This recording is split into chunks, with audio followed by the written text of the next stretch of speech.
चलिए, पिच ने काफी मदद दी है गेंदबाजों की, लेकिन सबसे बड़े नायक शायद इन दोनों दिनों में एक अनएक्सपेक्टेड नायक रहे भारतीय गेंदबाजी के, उनकी बात करते हैं, फैंटास्टिक बुमराह।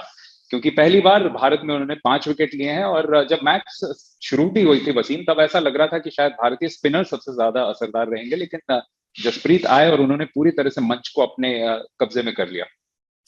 जी हाँ, बिल्कुल। और कमाल की गेंदबाजी रही, जहाँ पे आपने खुद ही कहा कि हम एक्सपेक्ट कर रहे थे कि स्पिनर ज्यादा डैमेज करेंगे, लेकिन जिस तरह से बुमराह ने गेंदबाजी की और जैसे बॉल को स्विंग किया, जिस एरियाज में बॉल डाले, कमाल की। मैं देख के ऐसे लगता है कि एक मास्टर एट वर्क है, जो बिल्कुल अपने प्राइम फॉर्म में है और जानता है अपने आर्ट को बड़ी अच्छी तरह से। आई मीन सेकेंड इनिंग्स में भी अगर आप देखो, थिरिमाने को जिस तरह से उन्होंने आउट किया, 2 गेंदें बाहर लेकर गए और तीसरा गेंद जो अंदर डाला वो बिल्कुल सटीक जगह पे, बिल्कुल बीच में लगते हुए। तो ये तभी होता है जब आप बिल्कुल अपने गेम के पीक पे होते हैं, तो बहुत मजा आता है कि एक तरह से ये दर्शाता है कि वो कंडीशंस बिल्कुल उनको मैटर नहीं करती है। जब उनकी गेंदबाजी इस तरह की हो तो इट डजंट मैटर कि वो कहाँ बॉल कर रहे हैं, चाहे इंडिया हो चाहे बाहर हो। तो एक तरह से it's a treat to the eyes मेरे हिसाब से, one of the best fast bowlers on the show.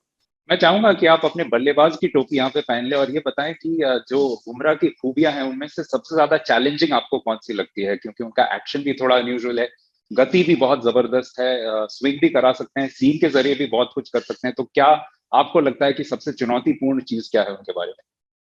I think एक तो देवान, मुझे ऐसा लगता है कि बहुत कम उनका रनअप है, तो आप एक्सपेक्ट नहीं करते हो कि वो इतनी तेज गेंदबाजी करेंगे। Plus wide of the crease जाते हैं, वहां से एंगल करके बॉल अंदर भी लाते हैं, वहां से कुछ गेंदें सीधी होती है। और अभी उन्होंने दोनों स्विंग कराना शुरू कर दिए, अगर आप देखें तो आउट स्विंग भी कराते हैं, इन स्विंग तो वो कराते ही थे पहले, और उसके अलावा स्लोअर बॉल और कटर्स और बाउंसर्स। तो एक तरह से बहुत आर्मरी में बहुत सारी गेंदें हैं, तो वो एक तरह से बैट्समैन को मुझे लगता है सेट होने नहीं देते हैं, कहीं ना कहीं उनको ट्रैप करने के लिए गेंदे डालते रहते हैं, जो बहुत कम गेंदबाज आप देखते हैं कि जनरली जो गेंदबाज भी 140 या 140 प्लस डालता है, उसकी आउट करने का एक ही तरीका है। बट बुमराह के पास हम देखते हैं कि बहुत सारे ऑप्शंस है।